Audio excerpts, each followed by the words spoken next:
Good evening. The Rangers manager, Ali McCoist, has handed in his notice, but the club will reject it because they can't afford to pay him off.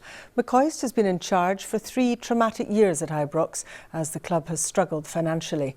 More recently, he's come under pressure to stand down after a run of poor results. Here's our senior football reporter, Chris McLaughlin.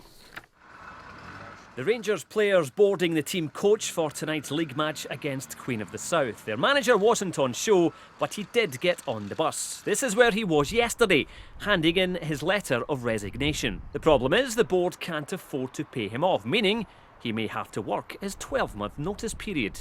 He's thick-skinned, you know, he's been through a hell of a lot over the last 2-3 seasons.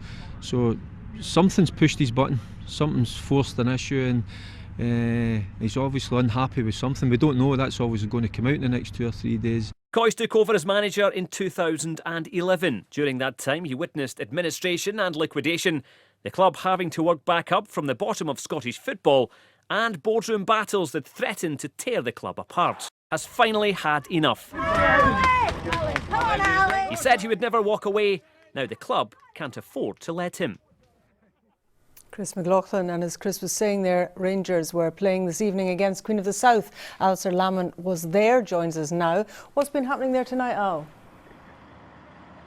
It's been another strange old night down here in Dumfries. Ali McCoist and his Rangers side turned up, as Chris was saying. McCoist remains the Rangers manager. He took his side here, but it was another abject performance. Still 9 points behind Hearts because they lost here tonight to Queen of the South by 2-0, a deserving win for Queen of the South. But for Ali McCoist, afterwards he bemoaned the performance of his players. Questions directed towards Ali McCoist about him handing his notice in and so on. He just said he couldn't comment. He wasn't able to comment on what he called speculation. He said as far as he's concerned, he remains Rangers manager and will do for the foreseeable future. So much still to emerge in the coming days, you would imagine.